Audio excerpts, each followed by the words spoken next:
ஒவ்வொரு 6 வருஷத்துக்கு ஒரு தடவை, 12 வருஷத்துக்கு ஒரு தடவை, 144 வருஷத்துக்கு ஒரு தடவை கும்பமேளா நடக்குங்க. இது எல்லாத்துக்கும் ஒவ்வொன்றுக்கும் ஒரு பேர். 144 வருஷம் கழித்து நடக்கிற கும்பமேளா மகா கும்பமேளா அப்படின்னு சொல்லுவாங்க. இப்போ நடக்கிற கும்பமேளா அதுதான். உத்தரப்பிரதேசத்தில் 45 நாள் இப்போ நடந்துக்கிட்டு இருக்குது. இப்போ இந்த வீடியோ நீங்கள் பார்க்குறீங்களா, அங்கே நடந்துக்கிட்டு இருக்குது. ஜனவரி 13லேருந்து பிப்ரவரி 26 வரைக்கும் இங்கே கூட்டமாக மக்கள் வந்துக்கிட்டு இருக்காங்க. அங்கே போய் புனித நீரான்னா பாவம்லாம் தீந்துரும், புண்ணியம்தான் இருக்கும், இந்த மறுஜன்மம் அப்படிங்கிற ஒரு விஷயமே இருக்காது அப்படிங்கிற ஒரு கணக்கு இருக்குது. அதாவது ஒரு புண்ணியம் தேடுற மாதிரிங்க. அங்கே கூட்டமாக போயிட்டு இருக்காங்க. எதிர்பார்க்குற மக்கள் எவ்வளோ தெரியுமா? 45 கோடி மக்கள். அந்த அளவுக்கு அங்கே கூட்டம் போய்கிட்டு இருக்குமா, யோசித்து கூட பார்க்க முடியல. இதில் வந்து எவ்வளோ பிஸ்னஸ் அங்கே இருக்கும் பாருங்கள். இதில் அந்த மாநிலத்துக்கு அவ்வளோ 1000 கோடி கணக்கான ரூபாய் வந்து வருமானம் வருமா.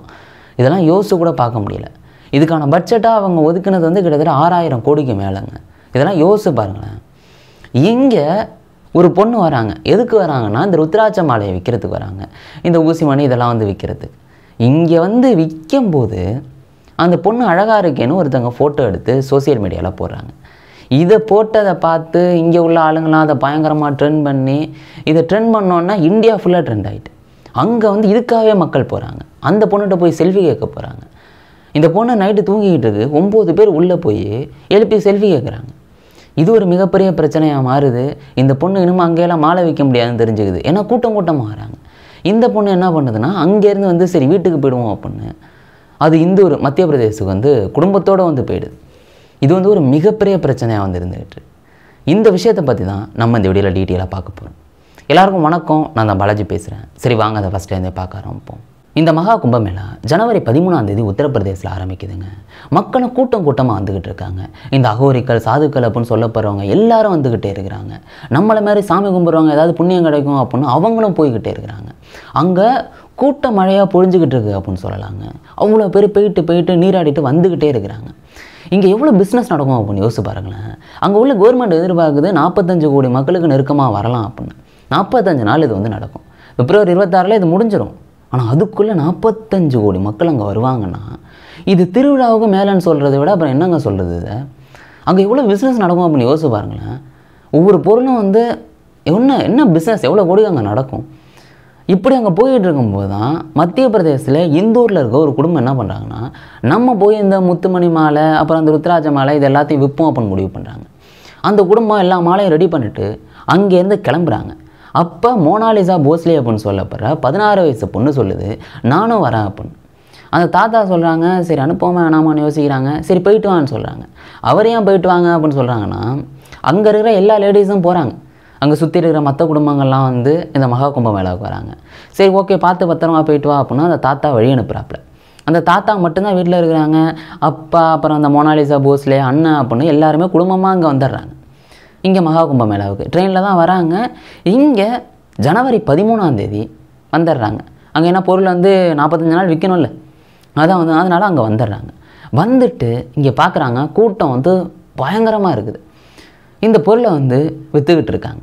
மக்களும் சில பேர் வாங்கிக்கிட்டு இருக்காங்க. எந்த பிரச்சனையும் கிடையாது, பிஸ்னஸ் ஓடிக்கிட்டு இருக்கு. இப்படி போகும்போது யாரோ ஒருத்தர் யாரெல்லாம் தெரியல, ஆனால் அவர் என்ன பண்ணுறாருன்னா, இந்த பொண்ணு நல்லா இருக்கே, கண்ணெல்லாம் நல்லா இருக்கே அப்படின்ட்டு அந்த பொண்ணை வந்து ஃபோட்டோ எடுக்கிறாப்புல. ஃபோட்டோ வீடியோஸ் இது மாதிரி எடுக்கிறாப்புல. அதை சோசியல் மீடியா அதில் அப்லோட் பண்ணது தான் போதும் இந்த பொண்ணு ஓவர் நைட்டில் ஃபேமஸ் ஆகுது. இது என்ன ஓவர் நைட்டில் ஒபாமா ஆகுதுன்னு சொல்லுவாங்களா, அது மாதிரி இது வந்து ஓவர் நைட்டில் பயங்கர ஃபேமஸ் ஆகுது. எல்லோரும் பேசுகிறாங்க, என்னடா அது இந்த பொண்ணு இவ்வளோ அழகாக இருக்குது அப்படின்னு, அந்த கண்ணெல்லாம் அவ்வளோ அழகாக இருக்குது அப்படிலாம் வந்து பேசுகிறாங்க. இப்படி பேசினோன்னா பயங்கர ட்ரெண்ட் ஆகுதுங்க. ஒரே நாளில் இவ்வளோ ரீச்செல்லாம் யாராலையும் ஆக முடியுமா அப்படின்னு தெரில. ஆனால் அந்த பொண்ணு ஆகுது. அந்த பொண்ணுக்கு சந்தோஷமாக இருக்குது, எல்லாமே போய்கிட்டு இருக்குதுங்க.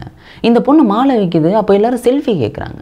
ஏன்னடா அது நம்மள்ட்ட செல்ஃபி கேட்குறாங்கன்னு இந்த பொண்ணு நினச்சிக்கிட்டு இருக்குது. அதுக்கப்புறம் தான் தெரியுது நம்ம இவ்வளோ ஃபேமஸ் ஆகிருக்கோம் அப்படின்னு. மக்கள் இதுக்காகவே அந்த கும்பமேளாவுக்கு வந்து வராங்க.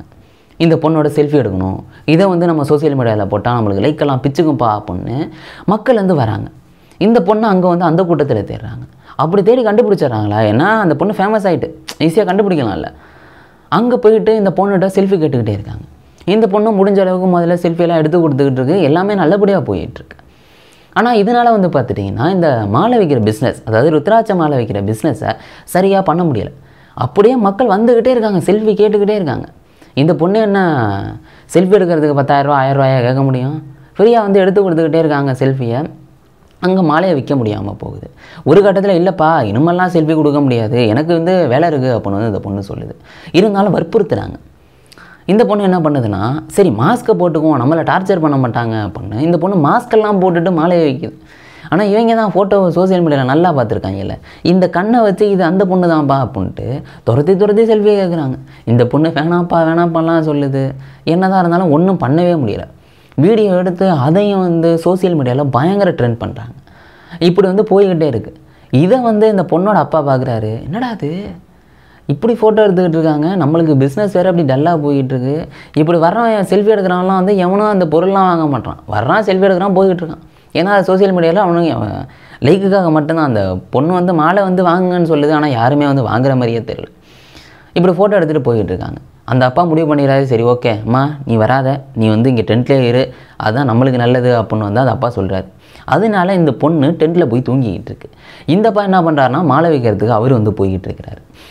இப்படி இந்த பொண்ணு தூங்கிக்கிட்டு இருக்கும்போது கிட்டத்தட்ட 9 பேர் அந்த டென்ட்லாம் எப்படி கண்டுபிடிக்கிறாங்கன்னு தெரில, எப்படா கண்டுபிடிக்கிறீங்க அப்படின்னு தான் கேட்க தோணுது. அப்படி வந்து அந்த டென்ட்டுக்குள்ளே பூடுறாங்க, பூந்து அந்த பொண்ணை வந்து எழுப்பி இது மாதிரி செல்ஃபி கேட்குறாங்க. என்னத்தை சொல்கிறது இதெல்லாம், இப்படி செல்ஃபி கேட்குறாங்களா. அந்த பொண்ணு வந்து வெளில வந்துடுது. அவங்க சொல்கிறாங்க, உங்கள் அப்பா தான்ப்பா எடுத்துக்க சொன்னாங்க அப்படின்னு வந்து சொல்லுது. எங்கள் அப்பா சொன்னாங்களா அப்படின்னு இந்த பொண்ணு கேட்டுட்டு, எங்கள் அப்பாவே சொன்னாலும் நான் செல்ஃபி கொடுக்க முடியாது, வேணா அவர்கிட்டே போய் நீங்கள் செல்ஃபி எடுத்துங்க அப்படின்னு இந்த பொண்ணு வந்து காட்டமாக சொல்லுது. இப்படி சொன்ன உடனே வந்து பார்த்துட்டிங்கன்னா அந்த பொண்ணோட அப்பாவும் அங்கேருந்து நடந்து வராப்புல, ஏதோ பிரச்சனை போல் அப்படின்னு. இந்த பொண்ணு கேட்குது அவங்க அப்பாட்ட, நீங்கள் செல்ஃபி எடுக்க சொன்னீங்களாப்பா அப்படின்னு. அப்படிலாம் நான் எதுவும் சொல்லலையே அப்படின்னு அவர் சொல்கிறாரா. இந்த பொண்ணோட அண்ணன் வந்து பார்த்துட்டு, என்னடா ஃபோட்டோ எடுக்கிறீங்களா அப்படின்ட்டு அந்த ஃபோனை போய் வந்து பிடுங்குறாரு. அங்கே 9 பேர் இருக்கிறாங்கல்ல, ஃபோனை பிடுங்கினோன்னா அந்த பையனை அந்த ஆளை வந்து போட்டு அடிக்கிறாங்க. இப்படி அடிச்சுட்டு அந்த ஃபோனை எடுத்துகிட்டு போகிறாங்க. என்னடா அது நம்ம மாலை வைக்க வந்தோம், இங்கே வந்து இப்படி ஆகி ஒன்றுமே இதாலேயே இப்படி போய்கிட்டு இருக்கே அப்படின்னு இந்த குடும்பமே வந்து யோசிக்குது. இப்படி இருந்தோன்னா அந்த பொண்ணுக்கு ஏதாவது ஆபத்தாயிடும் அப்படின்ட்டு அந்த பொண்ணை வந்து இந்த போர்வையை போட்டு மூடுறாங்க, யாரும் பார்த்துடக்கூடாது அப்படின்னு. ஏன்னா அந்தளவுக்கு ஃபேமஸ் ஆகிட்டு செல்ஃபி கேட்குறான் அப்படின்னு டார்ச்சர் பண்ணுறாங்க எல்லோரும். இங்கே பிஸ்னஸும் பண்ண முடியல, இந்த பொண்ணை பாதுகாக்கிறதுக்கே எல்லாரும் இருக்கணும் போல். எவ்வளவோ பண்ணி பார்க்குறாங்க, எதையும் தடுக்க முடியல. சரி ஓகே இனிமேல் இங்கேருந்து ஆகாது, நம்ம ஊருக்கு போயிடுவோம் அப்படின்னு அந்த குடும்பமே முடிவு பண்ணுது. அதுக்காக வியாழக்கிழமையை போல் இவங்க கிளம்பிடுறாங்க. சரி இனிமேல் இருந்தாலும் ஆகாதுப்பா, நம்ம விற்றது வரைக்கும் போதும், லாபமோ நட்டமோ கிளம்பிடுவோம் அப்படின்னு ட்ரெயின் டிக்கெட்டை போட்டு அவங்க வந்து கிளம்புறாங்க. இந்த பொண்ணு என்ன பண்ணுதுன்னா ட்ரெயினில் போகும்போது வீடியோ போடுது. இது மாதிரி நாங்கள் வந்து கிளம்பிட்டோம், இது மாதிரி சுச்சுவேஷன் நடந்துட்டு எங்களால் எதுவும் பண்ண முடியலை, நாங்கள் கிளம்பிட்டோம் அப்படின்னு அந்த பொண்ணு ட்ரெயின்லேருந்து வந்து வீடியோ போடுது. இந்த பொண்ணு மத்திய பிரதேசில் இந்தூரில் போயிடுது. அந்த தாத்தா அங்கே இருக்கிறாப்புல, இந்த பொண்ணோட தாத்தா, இந்த பொண்ணுக்கு 16 வயசு ஆகுது. அந்த பொண்ணோட தாத்தா சொல்கிறாப்புல, இது மாதிரி நானே வந்து யோசிச்சு தான் அனுப்பி வச்சேன், இங்கே எல்லா பெண்களும் போகிறாங்கன்னு தான் நான் அனுப்பி வச்சேன், அங்கே இப்படிப்பட்ட சம்பவம் நடந்துருச்சு, எங்களுக்கு போலீஸ் பாதுகாப்பு வேணும்ப்பா அப்படின்னு அந்த தாத்தா கேட்குறாப்புல. அவர் பேர் வந்து லட்சுமணனுங்க. அவர் சொல்கிறாரு, நாங்கள் இது மாதிரி மும்பையில் வந்து எங்கள் முன்னோர்கள்லாம் வந்து வாழ்ந்துக்கிட்டு இருந்தாங்க, அங்கேருந்து நாங்கள் இங்கே வந்து இங்கே உள்ள இடங்களில் நாங்கள் வந்து மாலை வந்து விற்றுக்கிட்டு இருந்தோம். இப்படி போய்கிட்டு இருக்கும்போது சரி அங்கே போனால் நல்ல பிஸ்னஸ் கிடைக்குமே அப்படின்ட்டு தான் நாங்கள் வந்து எல்லாம் ரெடி பண்ணிவிட்டு அங்கே போனோம். ஆனால் அங்கே இது மாதிரி வந்து நடந்துருச்சு அப்படின்ட்டு அந்த தாத்தா சொல்கிறாப்புல. அந்த தாத்தா அங்கே போகலை, அந்த தாத்தாவோட குடும்பம், அதாவது அவங்க வாரிசு மட்டும்தான் போனாங்க. அவரால் போய் பிஸ்னஸ் பண்ண முடியாதுல்ல, அவர் வீட்டில் மட்டும் இருக்கிறாரு. இப்படி அவர் வந்து ஆதங்கமாக சொல்கிறாரு, எங்களுக்கு பாதுகாப்பு வேணும் அப்படின்னு. இது வந்து பயங்கர ட்ரெண்டாக மாறுது. இந்த பொண்ணை பற்றி தான் வந்து சோசியல் மீடியாவில் வந்து பேசிக்கிட்டே இருக்காங்க. நீங்கள் போய் வந்து இன்ஸ்டாகிராமு இல்லை ட்விட்டர் ஏதாவது வந்து தேடி பாருங்களேன், இந்த பொண்ணு மோனாலிசா போஸ்லேன்னு எவ்வளோ ஃபேக் அக்கௌண்ட் வரும் அப்படின்னு பாருங்களேன். அவ்வளோ ஃபேக் அக்கௌண்ட் இருக்குதுங்க. இதில் ஒரு அக்கௌண்ட் பார்த்தா 2,68,000 ஃபாலோவர்ஸ் நம்ம இருந்தது. ஆனால் அது ஃபேக் அக்கௌண்ட்டாக ஒரிஜினல் அக்கௌண்ட்டான்னு தெரிலங்க. ஏன்னா இந்த ஜனவரி 13ஆம் தேதி வரைக்கும் தான், 13ஆம் தேதி வரைக்கும் அந்த பொண்ணோட போஸ்ட் இருக்குது. அதுக்கு முன்னாடியெல்லாம் வேறு யாரோடைய போஸ்ட் இருக்குது. அது ஒரிஜினல் அக்கௌண்ட்டா இல்லை ஃபேக் அக்கௌண்ட்டாக தான் எத்தனை லட்சம் பேர் ஃபாலோ பண்ணுறாங்களா அப்படின்னு தெரியல. அதுமாதிரி ட்விட்டர்லேயும் பார்த்துட்டிங்கன்னா டக்குன்னு ஒரு போஸ்ட் 1 மில்லியன் இருக்குது. இந்த பொண்ணோட வீடியோ மட்டும் அந்த பொண்ணு ஏதோ மேக்கப் பண்ணி யாரோ மேக்கப் ஆர்டிஸ்ட் போடுறாங்க, அது ஒரு 1 மில்லியன் வியூஸ் வந்துருக்கு. யாரா நீங்கள் அப்படின்னு தான் கேட்க தோணுது. இவ்வளோ ஈஸியாக வந்து ட்ரெண்ட் பண்ணிடுறாங்க. பட் அது ஃபேக் அக்கௌண்ட் மாதிரி வந்து தெரிஞ்சுது. பட் என்ன சொல்கிறது அப்படின்னு வந்து தெரியவே இல்லைங்க. இப்படி வந்து போய்கிட்டு இருக்கு. அந்த பொண்ணு ட்ரெண்ட் ஆகிடுதா. இதுக்கு நடுவில் ஒரு ஃபேக் நியூஸ். அது என்னென்னா, இந்த பொண்ணு 10 நாளில் 10 கோடி ரூபா அந்த ருத்ராட்ச மாலை மூலம் வருமானம் பண்ணிட்டு அதனால தான் வீட்டுக்கு போயிட்டு அப்படின்னு ஃபேக் நியூஸ் வந்துச்சு. இந்த பொண்ணு என்ன வீடியோ வச்சு என்ன சொல்லுதுன்னா, எப்பா அவ்வளோலாம் நான் வருமானம் பண்ணலப்பா, இது பயங்கர வதந்திப்பா அப்படின்னு அந்த பொண்ணு வந்து சொல்லுது. இந்த பொண்ணை சுற்றி பல விஷயங்கள் நடந்துக்கிட்டு இருக்குங்க.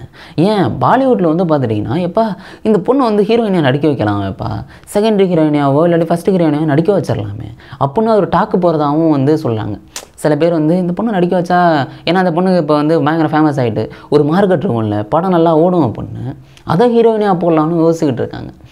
இது வந்து என்ன சொல்கிறது அப்படின்னே தெரியலங்க. ஓவர் நைட்டில் உபாகமாக ஆகிற மாதிரி தான் ஓவர் நைட்டில் இந்த பொண்ணு ஃபேமஸ் ஆகுது. பட் அதுவே சில பல பிரச்சனைகளையும் வந்து ஏற்படுத்துது. பட் இனிமே இந்த பொண்ணு நினச்சா சினிமாவில் என்ட்ராகி ஒரு மிகப்பெரிய இடத்து கூட வரலாம்.